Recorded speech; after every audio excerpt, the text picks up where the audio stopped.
নারী দেখতে দেখতে মরো না, উলঙ্গ ছবি দেখতে দেখতে মরো না, নর্তকীর নাচ দেখতে দেখতে মরো না, অস্থির ছবি দেখে মরে যাইও না আব্বা।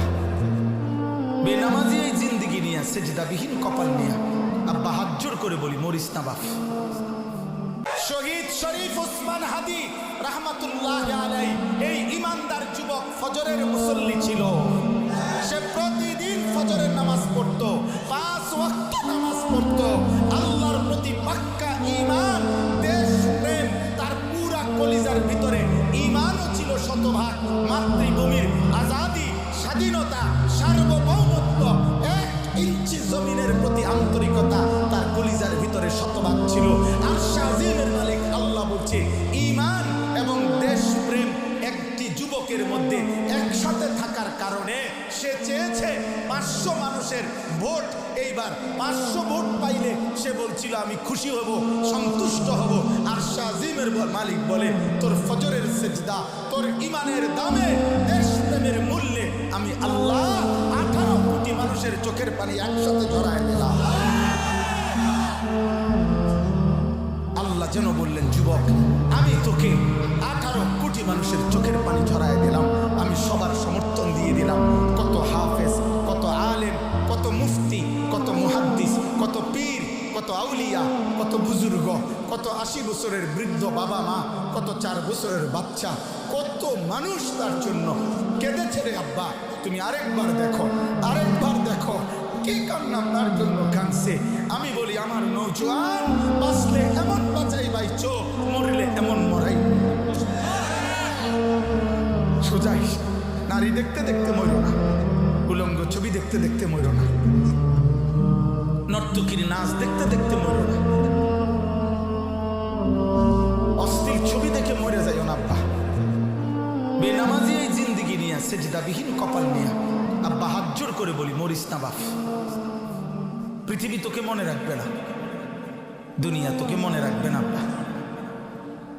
কোন নাফরমান পাপীকে পৃথিবী ভোগ করতে পারে, কিন্তু পৃথিবী তাকে শ্রদ্ধার সাথে স্মরণ করে না। ফেরাউন দুনিয়া ভোগ করছে, নমরুদ দুনিয়া ভোগ করেছে, আবু জেহেল দুনিয়া ভোগ করছে, আবু লাহাব দুনিয়া ভোগ করছে। কিন্তু আজকের পৃথিবী ফেরাউন এই নাম পৃথিবীর মানুষ কোনো কুত্তার নামও রাখে না। কুত্তার নমরুদ এই নাম পৃথিবীর মানুষ কোনো কুত্তার নামও রাখে না। আবু জেহেল এই নাম পৃথিবীর মানুষ কোনো কুত্তার নামও রাখে না। আবু লাহাব এই নাম পৃথিবীর মানুষ কোনো কুত্তার নামও রাখে না। কিন্তু 1450 বছর আগে এক কালো যুবক, এক ইমানদার নিগ্রু গোলাম যে ছিল, নিগ্রু কালো হাবশার গোলাম যে কৃতদাস ছিল, আল্লাহকে সেজদা দিয়ে রাজি করে গেছে। 1450 বছর পরেও ইমানদার কোটি কোটি সন্তানের নাম বেলাল। বেলালের কোনো অঞ্চল নাই, বেলালের কোনো কাঁটাতার নাই, বেলালের কোনো সীমানা নাই। বেলাল এই প্রান্তে, বেলাল পৃথিবীর ওই প্রান্তে, বেলাল আসমানে, বেলাল জমিন। হ্যাঁ, মনে রাখো এই পৃথিবীতে এই 3য় নম্বরের ওসমান, প্রথম ওসমান সৈয়দুনা ওসমান ইবনে আফফান, পৃথিবী বিখ্যাত আল্লাহর নবীর সাহাবী, ইসলামের 3য় খলিফা। এই পৃথিবীতে 2য় বিখ্যাত ওসমান, যাকে ওসমান আর্তুগুল বলা হইতো। ওসমানী খেলাফত, তুর্কি খেলাফত, অটোমান সাম্রাজ্যের যিনি প্রতিষ্ঠাতা ছিল, প্রায় 650 বছর মুসলিম খেলাফত ছিল। তুর্কি খেলাফত, ওসমানী খেলাফত যেটারে বলে, অটোমান এম্পায়ার যেটারে বলে, অটোমান সাম্রাজ্য যেটা বলে, ওইটার যিনি প্রতিষ্ঠাতা, প্রথম ব্যক্তি, তার নামও ছিল ওসমান। আর আজকে শহীদ শরীফ ওসমান, আমার মাতৃভূমির আজাদির সৈনিক, আজাদির পাহারাদার ওসমান, শহীদ শরীফ ওসমান হাদি রাহমাতুল্লাহ আলাইহি। ইনশাআল্লাহ 1000 বছর পরের বাচ্চাও শহীদ শরীফ ওসমান হাদির নাম কলিজা দিয়া স্মরণ করবে ইনশাআল্লাহ। মনে রাখো, আমি প্রতিটা যুবক, মাশাআল্লাহ তোমরা অনেক নওজোয়ান আসছো, অনেক নওজোয়ান, অনেক নওজোয়ান। আল্লাহ তোমাদেরকে হিম্মত দান করে, আল্লাহ তোমাদেরকে ঈমান দান করে। ফজরের নামাজ পড়বা তো ইনশাআল্লাহ। চোখের হেফাজত কর, চোখের হেফাজত।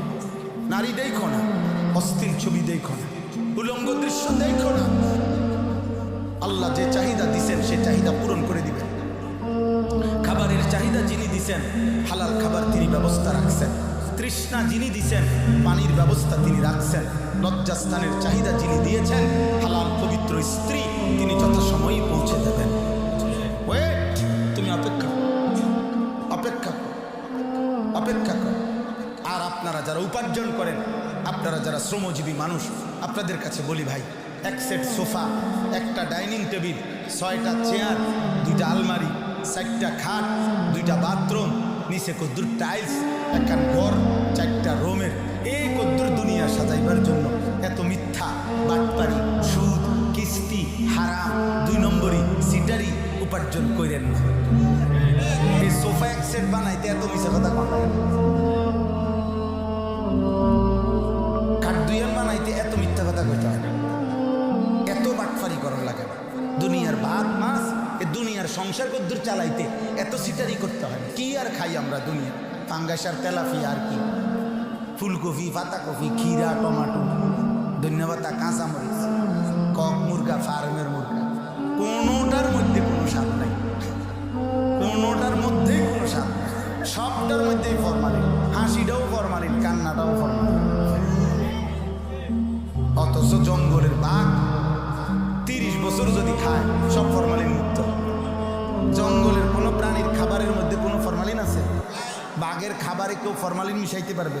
জান না, আমাদের 14 গোষ্ঠী সহ গিলালের মতো।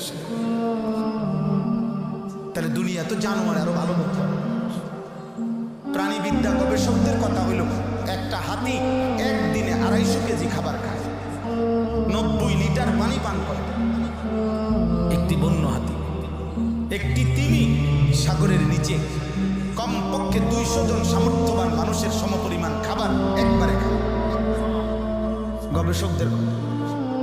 তাইলে আমরা কি দুনিয়া ভোগ করলাম আমার আব্বা? অতএব ধোঁকা, মিথ্যা, প্রতারণা করবেন না। বলেন ইনশাআল্লাহ, বলেন ইনশাআল্লাহ। আল্লাহ আমাদের ইমানের পরীক্ষা না নিয়ে আমাদেরকে ছেড়ে দিবেন। এই কথা এবার এতটুকু শুনেন, তাইলে আমার কথা শেষ। দেখেন সূরা আনকাবুত, এ শুধু তর্জমা বললেই বুঝবেন। আল্লাহ তাআলা 5টা আয়াত আমি পড়ছি, একদম সংক্ষেপে অনুবাদ বলতেছি। আলিফ লাম মিম, এই প্রথম হলো এই আয়াত, এই 3টা অক্ষর আলিফ লাম মিম। কোরআনুল কারীমে মোট 29টি সূরার শুরুতে এরকম কিছু অক্ষর আছে, আলিফ লাম মিম। কোথাও আছে হা মিম, কোথাও আছে আইন সিন কফ, কোথাও আছে আলিফ লাম র, এরকম ভিন্ন ভিন্ন। যারা নিয়মিত কোরআন শরীফ তেলাওয়াত করেন, শুনেন, তারা খেয়াল করলেই দেখবেন 29টি সূরার শুরু মক্কার কাফের কুরাইশরা বলতো কোরআন মুহাম্মদের বানানো, নাউজুবিল্লাহ, মুহাম্মদের রচিত। তো দুনিয়ার মানুষ এটা বুঝে যে কেউ যদি গল্প লেখে, কবিতা লেখে, প্রবন্ধ লেখে, তাহলে অন্যান্য জ্ঞানী গুণীরা এটা পড়লে ব্যাখ্যা করতে পারে, বুঝে যে হ্যাঁ উনি এই কথার দ্বারা এই বুঝাইতে চাইছেন, এই কথার দ্বারা এই বুঝাইতে চাইছেন, এটাই স্বাভাবিক। ও 50 বছর আগের কবি কবিতা লিখে গেছে, এখন 50 বছর পরের টিচাররা সেগুলোর ব্যাখ্যা পড়াইতেছে না, বিশ্লেষণ করতেছে কিনা বলে, তো এটা সম্ভব। তো আল্লাহ তাআলা বলেন, হে বেঈমানরা, 29টি সূরার শুরুতে আমি এমন কিছু অক্ষর নাজিল করলাম, আমিও অর্থ বলবো না, আমার রাসূল তিনিও বলবে না। তো তোমরা যেহেতু মনে করো কোরআন আমার বন্ধু মুহাম্মদের বানানো, অতএব তোমাদের যত জ্ঞানী গুণী আছে সবাই মিলে আলিফ এটার অর্থ কি বলো, লাম এটার অর্থ কি বলো, মিম এটার অর্থ কি বলো, না পারলে বাপ দাদা 14 গোষ্ঠী যা আছে সব ডাইকা আনো, বলো। ফাবুহিতাল্লাযী কাফার, আল্লাহ বলেন সমস্ত কাফের নিস্তব্ধ, তারা পারে নাই এই অর্থগুলো বলতে। এই জন্য 1450 বছর ধরে এটা কোরআনের মুজিজা, এটা কোরআনের কি যে কোরআন আল্লাহর কালাম। যদি মানব রচিত কারো কথা হতো তাহলে পৃথিবীর মানুষ এটার অর্থ নিজে নিজে ব্যাখ্যা করে উদ্ঘাটন করে ফেলতে পারত। আল্লাহ যেহেতু বলে নাই, রাসূলুল্লাহ সাল্লাল্লাহু আলাইহি সাল্লাম যেহেতু বলে নাই, অতএব পৃথিবী ইসরাফিলের ফু পর্যন্ত এই অক্ষরের মর্ম উদ্ঘাটন করতে পারে।